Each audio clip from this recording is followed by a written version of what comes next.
After saving tiny aliens, Human is gifted a mini alien bride. He's speechless asterisk in a quiet corner of the galaxy, far from any major space lanes. One small ship floated alone. It was called the Star Raven, a patrol and repair vessel meant for deep space maintenance. The only person aboard was Jackson Cole, a 32-year-old human engineer working for the Galactic Maintenance Corps. Jackson was tall, calm, and preferred machines over people. He enjoyed being alone in space, where silence was a friend and problems could be solved with tools. But on this day, silence was broken by something strange. A distress signal came through his comm system. Unidentified beacon detected, said the ship's AI. Jackson leaned forward, eyes narrowing. "Play the message," he said.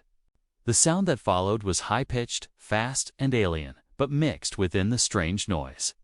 The translator found some words: help, danger, small ones dying. Please. Jackson frowned. The signal was weak, coming from a tiny planet, not listed in his star maps. Planet name, Eno 7 AI. Is that a registered colony? He asked. Negative. The AI replied, unknown origin, signal unscheduled. Most pilots would ignore such a call. It could be a trap, or just another system glitch, but something about the voice, the tone, it felt real. Jackson made a decision, set course for Eno 7. He said, warning, said the A. Entering this system without approval may break protocol. I'll take the risk. Jackson replied, let's go. Within hours, the Star Raven entered orbit above Eno 7. The planet was small, rocky, with patches of green and blue. It didn't look like much, but the signal was stronger now. Coming from one area near a forest valley, Jackson landed the ship gently and put on his environment suit. He stepped outside and looked around. The sky was purple, the wind was light, and strange trees grew in twisted shapes, but there was no one in sight. No smoke, no sound, no people. He followed the signal deeper into the valley, where it grew louder. Then he saw something move. Tiny shadows darting behind rocks and leaves. He raised his hand slowly, showing he meant no harm. I'm here to help, he said, voice calm, more movement. And then they came out, tiny aliens, no taller than his finger, stepped into view. They had thin arms, glowing eyes, and armor made of leaf-like materials. There were dozens of them, maybe hundreds, all looking at him in silence. One stepped forward, holding a staff with glowing crystal tips. Human, the tiny figure said. You heard us. Yes, Jackson said. Kneeling down slowly. Who are you? What happened? The tiny chief explained in short words. A mining drone from an old abandoned station had awakened. It had been crushing their homes, breaking the land, hunting anything that moved. Their own tools were too small to stop it. That's why they sent the signal, hoping someone, anyone, might hear it. Suddenly, a loud rumble came from the hills. The ground shook, trees trembled, and a dark shape appeared in the distance. It was the drone, large and rolling fast, metal claws raised, sensors glowing red. Jackson didn't hesitate. He pulled out his plasma cutter and ran towards it. Stay back, he shouted to the aliens. He charged up a hill, climbed onto a rock, and jumped onto the drone. It was hard to hold on it, spun and twisted. Trying to shake him off, Jackson cut deep into the side panels. Wires sparked, and the machine roared. The battle lasted minutes, but felt like hours. Finally, with one final strike, Jackson hit the drone's control core. It sparked, trembled, and exploded in smoke. The machine stopped moving. Jackson fell to the ground, exhausted but alive. The tiny aliens rushed toward him, cheering in their high-pitched voices. Their leader looked up at him, eyes shining. You have saved us, he said. You are a hero among our people, Jackson smiled, wiping sweat from his brow. It was the right thing to do, he said. Glad I could help. But then, something strange happened. The crowd went quiet, forming two lines. A group of small figures stepped forward, carrying something. Covered in silk, they placed it gently before the chief, who turned to Jackson. "Our custom is clear." The chief said, "You saved us. Now you are one with us." He pulled back the silk, and underneath was a tiny female alien, glowing softly with golden patterns. "She is our finest," the chief said. "We gift her to you." Jackson blinked, shocked. "Wait, what?" said, his voice nearly breaking. The tiny alien girl looked up at him, smiling shyly. She spoke softly. "Hello, Protector." Jackson stood there, frozen. He had expected thanks, maybe some food or data, but this? A mini alien bride. He didn't know what to say. All he could do was stare, lost for words, and in that quiet, stunned moment. His real journey had only just begun. Jackson sat on a large rock, still trying to understand what just happened. The sun of N07 was setting, casting purple light across the valley. Tiny torches lit up as the small aliens celebrated below. They danced, sang, and offered glowing fruit to each other. But Jackson wasn't celebrating. He stared at the small figure sitting beside him. Her name was Luma, and she was about the size of his palm. Her skin shimmered like pearl, and her long white hair moved gently in the wind. She wore a dress made from silk-like leaves, and her eyes, large and blue, watched him with calm curiosity. Luma had been gifted to him, but not as property. According to their tradition, she was a bond gift, a living symbol of honor, trust, and future unity. To them, it was the greatest way to thank someone. Jackson wasn't sure what to do. He wasn't angry, but he felt confused and uncomfortable. This wasn't something covered in his training. He had saved lives, not expected to be someone's mate. He stood up, dusted off his suit, and turned to Luma. "Look," he said gently. "You don't have to do this. I didn't come here for any reward." Luma tilted her head. "I know," she said softly, her voice coming through. A translator device clipped to her dress. "That's why the gift is real." Jackson sighed.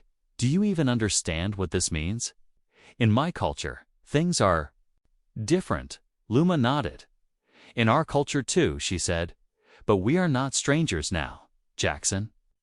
Before he could answer, a voice interrupted from his earpiece. It was the ship's AI. "Warning, Captain," it said. "High energy signals detected in the region." Jackson touched his com. "Explain," he said. "Unknown tech activity nearby," the AI replied, "possibly connected to the mining drone." Jackson looked at the forest edge where the drone had come from. "Thought I destroyed it," he muttered. Luma stood up, concern on her tiny face. "You didn't destroy all of it," she said. "You destroyed one of many." His eyes narrowed. "How many are there?" he asked. Luma looked down. "We don't know," she whispered. "We never woke them. Someone else did." Jackson's mind started racing. If more drones were active, it could wipe out the entire valley. And if someone activated them, it wasn't just an accident anymore. Someone wanted these aliens gone. He turned to Luma. "I need more answers," he said. "Then follow me," she replied.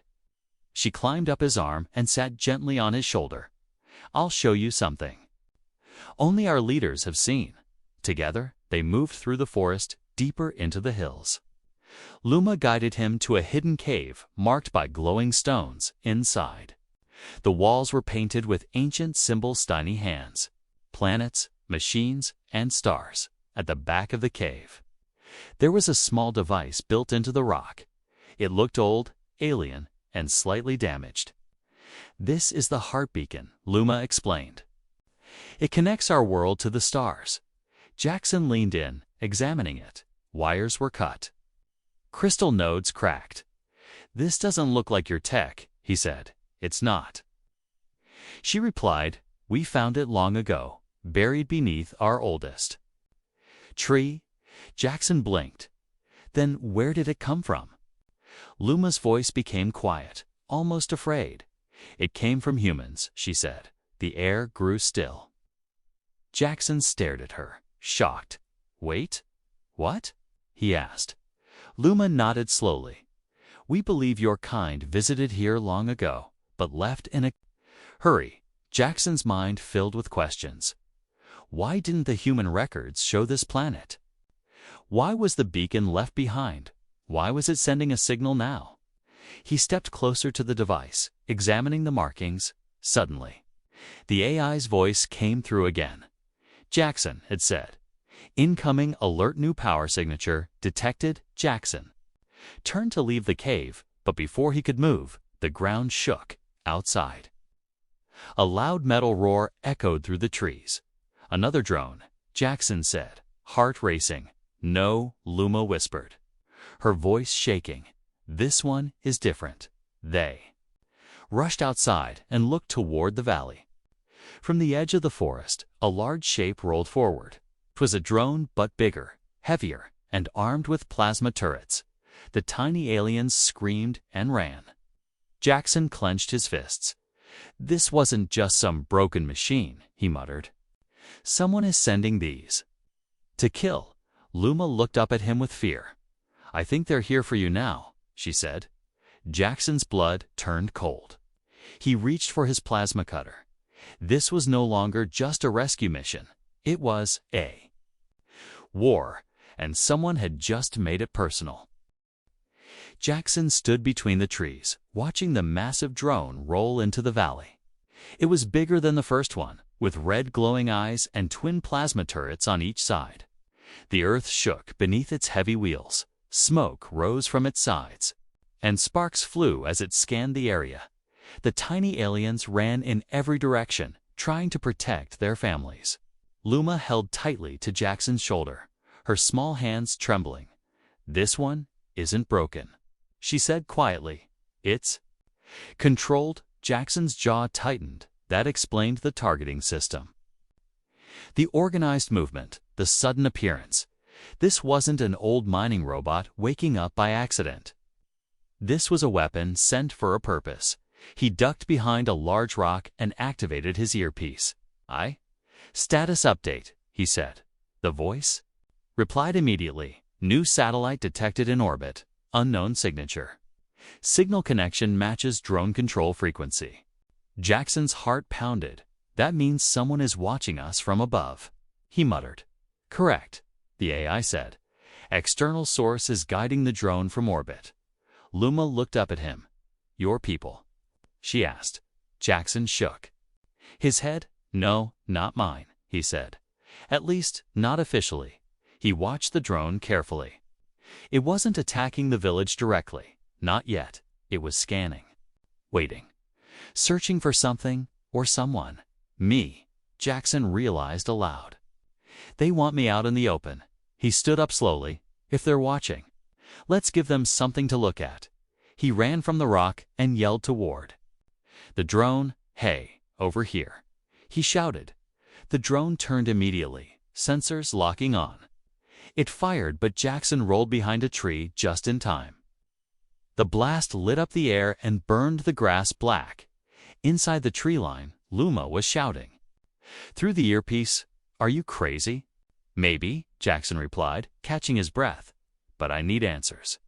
He opened a small compartment on his belt and pulled out a signal spike, a powerful tool that could hijack tech signals for a short time. If he could get close to the drone's back panel, he might be able to trace the signal to the satellite. AI, prepare signal link override, Jackson said. Understood, the AI responded. 10 seconds required. Jackson charged forward, dodging fire, sliding beneath the drone. He attached the spike to the back panel and hit the button. Lights flickered. The drone froze for just a moment, and the AI spoke. Signal captured, uplink connected. Trace complete. A hologram flashed in Jackson's visor, showing an orbiting satellite. It had no identification code, no nation flag, nothing. It was a ghost system, hidden from all official records. Whoever this is, Jackson said. They don't want this village to exist. He pulled the spike free and ran as the drone rebooted. He turned and fired at the legs, causing sparks to fly. The machine spun and fired wildly into the trees, trying to hit him. Just then, a blast of blue energy struck the drone from the side. It staggered, and smoke burst from its chest panel. Jackson turned and saw Luma standing on a hilltop, her hands glowing with light. "I told you to stay hidden," Jackson shouted. "I am not weak," Luma said firmly. She raised her hands again and sent another energy pulse into the drone. Jackson rushed forward and struck the drone's leg with his plasma cutter. Together, they took it down. The machine collapsed with a heavy crash. Silence returned to the valley. Birds chirped again. Wind moved the leaves. But Jackson didn't feel safe. He knew this was only the beginning. Back at his ship, Jackson sat in the control chair. He studied the data from the satellite. It had only one signal-patterned human code, but highly encrypted, not military, not corporate, something deeper. The AI spoke. "Trace origin suggests link to Project Ashfall." Jackson's eyes widened. "I thought that project was shut down 5 years ago," he said. Project Ashfall was a secret human operation meant to explore ghost zones, areas with unregistered life, resources, or alien tech. But rumors said it was shut down after illegal experiments and missing agents. Now it seemed the project was still alive and it was targeting Eno 7. Jackson leaned back in his seat. If Ashfall was still active, that meant Earth knew about this planet and had reasons to keep it hidden. He looked at Luma, who sat near the window, watching the stars. She had saved him, and he had saved her. People, but now they were both targets. He stood up, walked to her side, and said, "Someone up there wants you gone, and now I know why." "Why?" Luma asked, her voice soft. Jackson looked out into space. "Because you're not just important to your people," he said. "You're important to ours, and someone doesn't want that truth to come out." Just then, a new alert blinked on the screen. Warning: unidentified human ship entering system. Jackson stared at it. A human ship, not from maintenance command, not scheduled, not friendly. He turned to Luma. "We're not alone anymore," he said, "and whoever's coming, they're not here to help." A shadow moved across the sky as the new human ship entered orbit. Jackson stood near his ship's window, watching the radar screen flicker. The unknown vessel was bigger than the Star Raven, equipped with stealth plating and strong weapons. It wasn't broadcasting any ID code, and it didn't respond to hails. Luma stood beside him, her glowing eyes focused on the stars. "Do you recognize it?" she asked. Jackson shook his head. "No," he said, "but I know the type. It's a Black Ops ship." Luma stepped back, her face filled with worry. "What do they want?" Jackson turned to her slowly. "They want to erase this place," he said, "and everything in it." He activated the ship's interior lockdown and began downloading the satellite data. Inside that data were encrypted files from Project Ashfall. Most of the files were damaged or locked, but a few were readable. One file contained images, maps, and coordinates. Jackson recognized the landscape pit was Eno 7. Long before he arrived, there were notes too. Phase 1 complete. One message read: "Subjects show rare biological traits. Read another." Then came the line that made Jackson's blood run cold. "Planet classified. Experimental containment zone." He turned to Luma, eyes wide. "You were never meant to be found," he said. Luma looked confused. "We were hiding, yes, but not from you." Jackson took a breath, then showed her the file. "You're not just villagers," he said. "You're part of an old human project." Luma studied the screen. Reading the human language with difficulty, her hands trembled. As she touched one of the maps, "This is our sacred ground," she whispered. "How could your people know it?" Jackson nodded slowly. "Because they came here first," he said, "decades ago." Not to help, but to experiment, outside the Black Ops ship began descending toward the surface. It glowed with artificial light as it slowly lowered. Toward the valley, Jackson's AI gave a new alert. Multiple heat signatures detected aboard approaching vessel, full tactical gear. Jackson opened a hidden compartment inside his ship and pulled out his old combat armor he hadn't worn it in years, but this time he might need it. "You're going to fight them?" Luma asked. Jackson looked at her and nodded. "I'm not letting them wipe you out to protect their secrets. This planet, your people, deserve the truth." Luma stepped forward and placed her hand on his armor. "Then you must see what they wanted to hide," she said. "There is a place beneath our oldest temple, **. She led Jackson and a few small guards from her village to a hidden path. It wound through the forest and into a cliffside cave. The air was cold and still, filled with glowing roots and stone carvings. At the end of the tunnel was a sealed metal door, human-made, rusted with age. "This was always here," Luma said.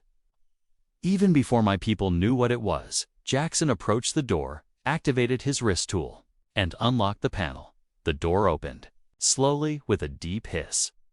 Inside was a chamber filled with stasis pods, monitors, and strange machines.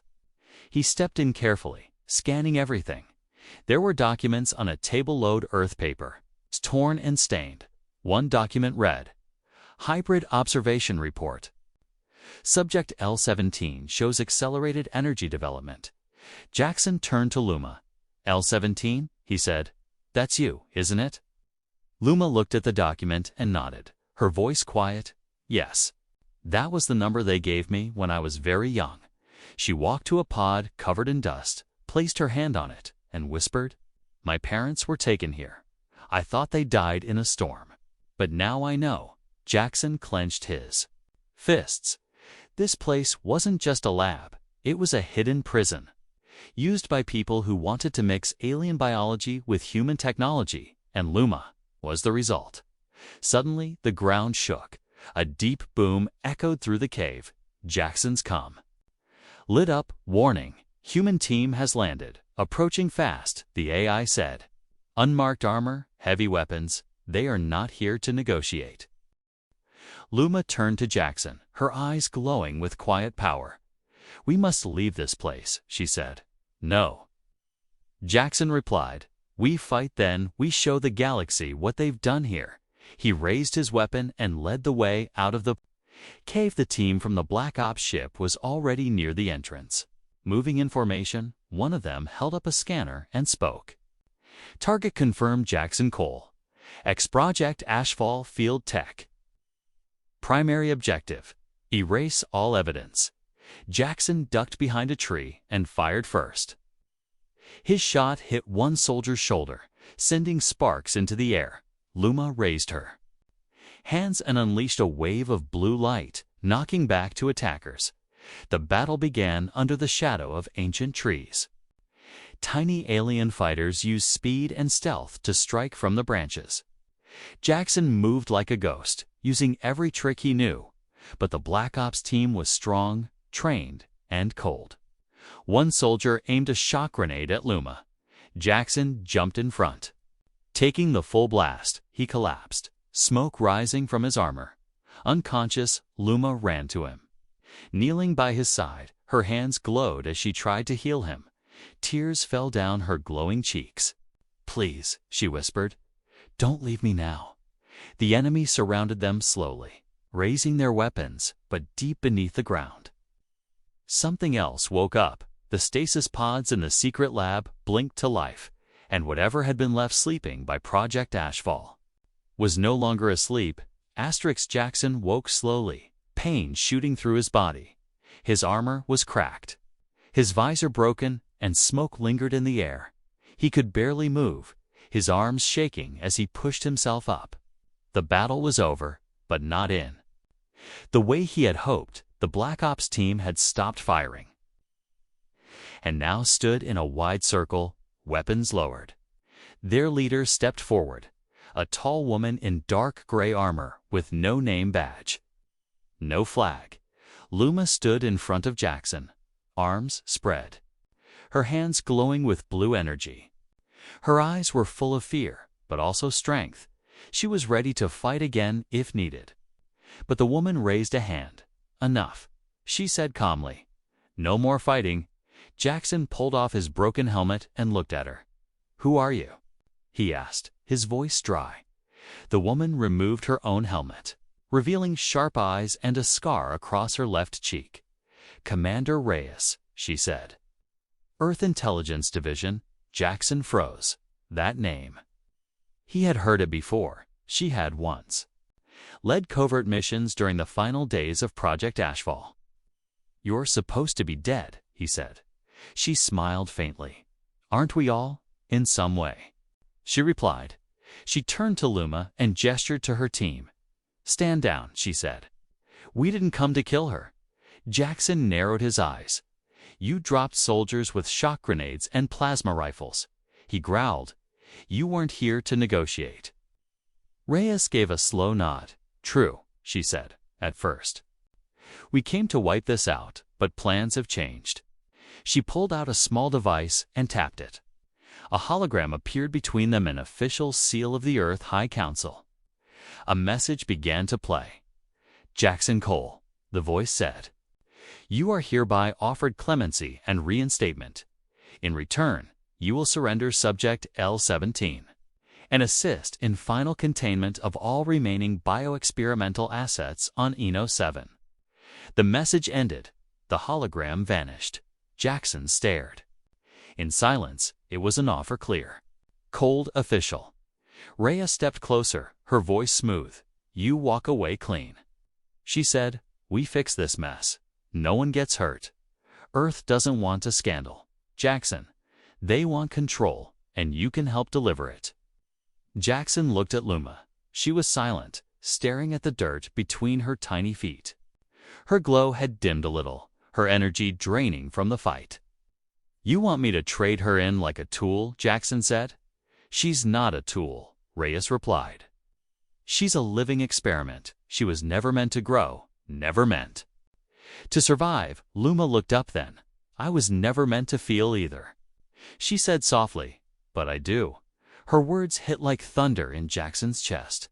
He remembered her smile, her bravery, her gentle curiosity. She had saved him more than once, and not because she was programmed, because she cared. Reyes saw the hesitation in his eyes. You're not thinking clearly, she said. You've been alone too long, Jackson. She's clouding your judgment, but Jackson stood slowly.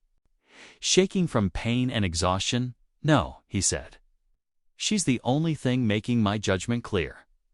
Reyes sighed, almost disappointed. I was hoping you'd understand, she said. But I guess we'll do this the hard way. She raised her hand, and her soldiers moved to surround them. Luma stepped beside Jackson, her light glowing brighter again. You once told me Earth was full of explorers, she said. Dreamers who looked to the stars. Where did those people go? Jackson smiled faintly.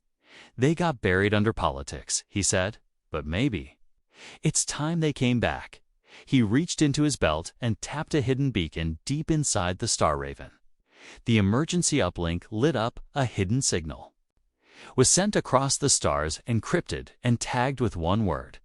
Whistle. It was a code used only once before. A signal to whistleblowers, hidden allies, people still loyal to truth over power. Backup. Luma asked. Jackson nodded. If they're still out there. He said, we might have a chance. Suddenly, a blast of energy shook the ground. Everyone turned as a section of the forest exploded. Smoke filled the air, and from the burning trees, a new machine emerged, but this one wasn't human-made. It floated above the ground, smooth silver, marked with alien symbols.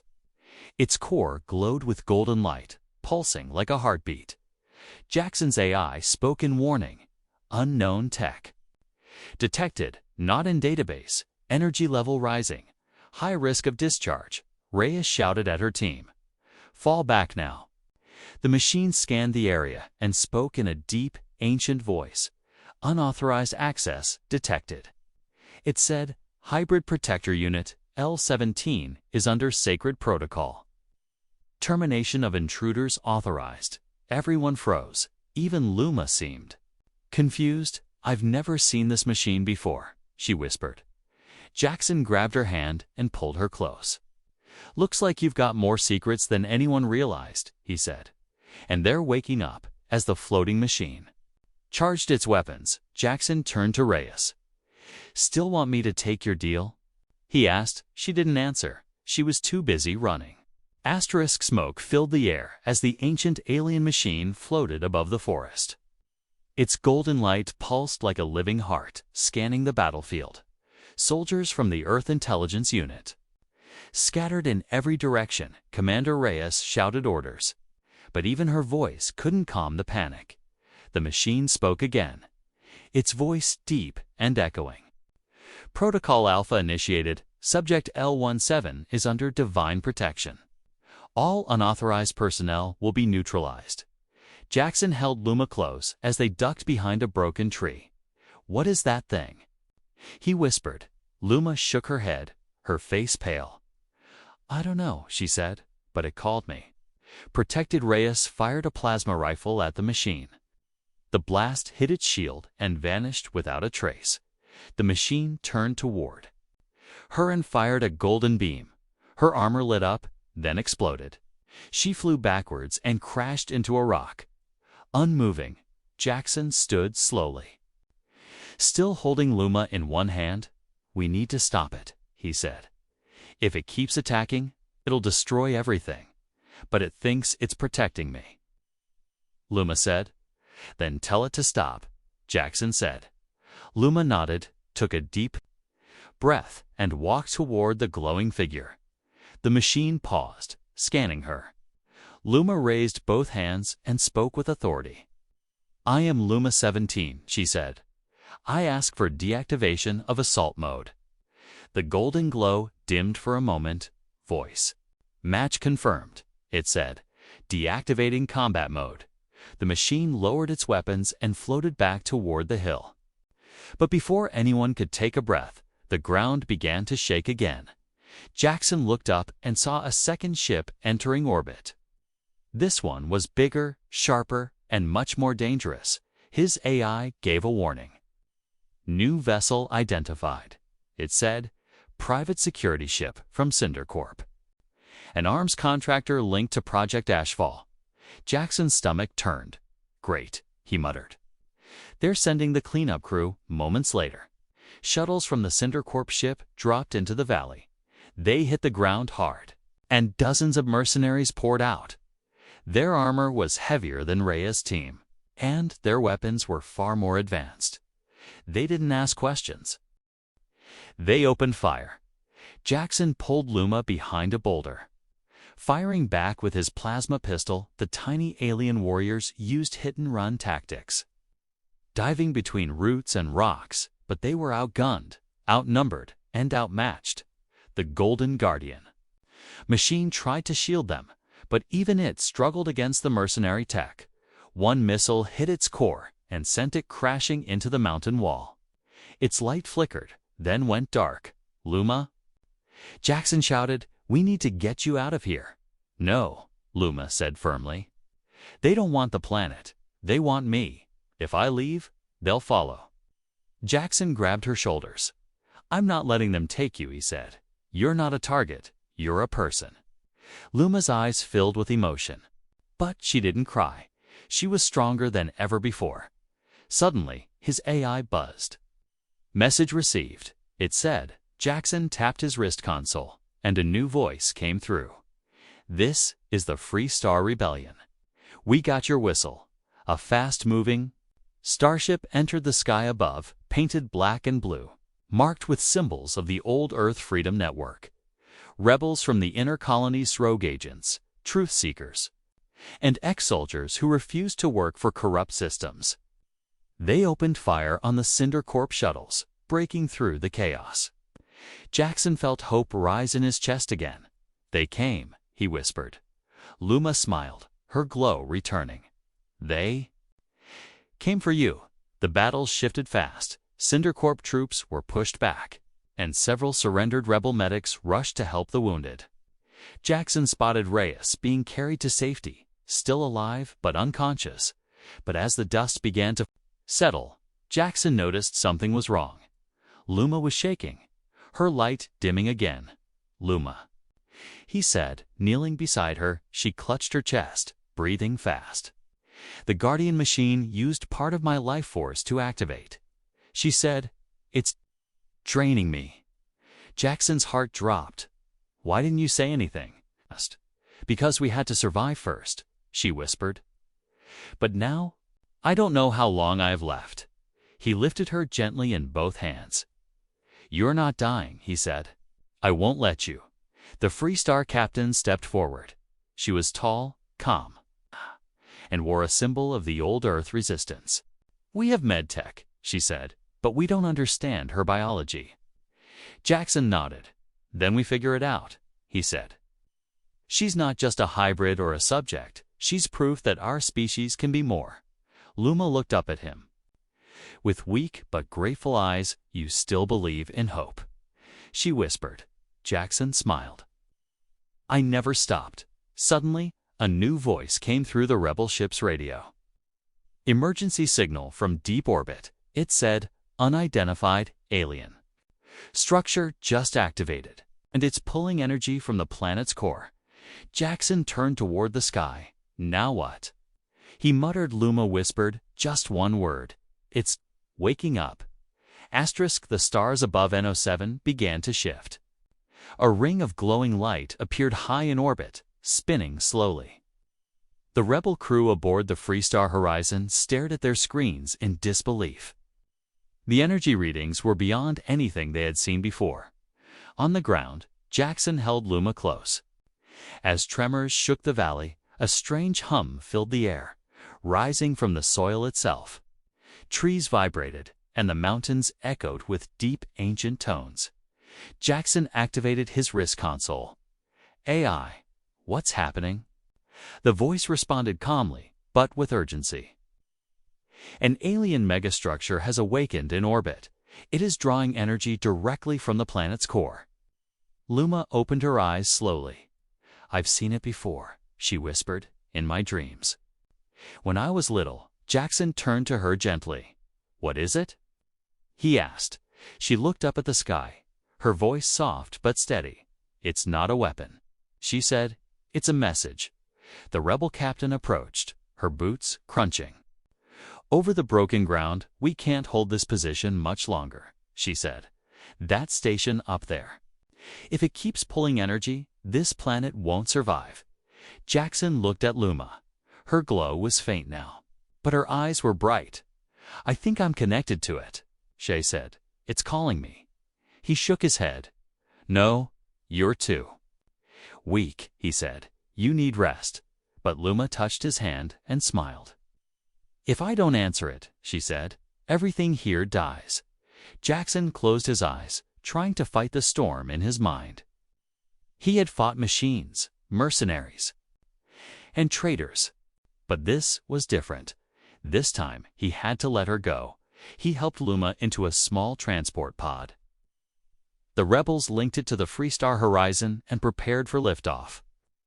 Jackson leaned in and pressed his forehead gently to hers.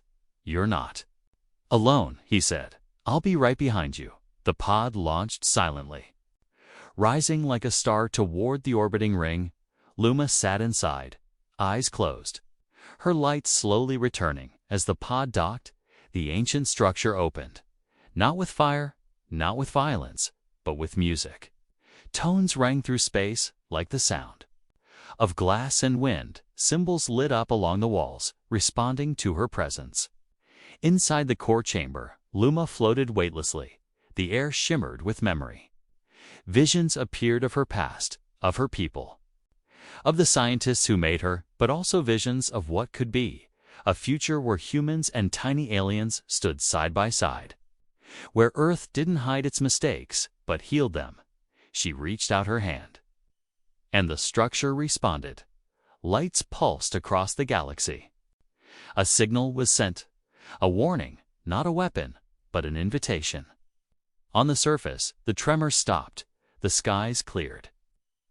The rebel scanners showed that the structure was no longer draining the planet.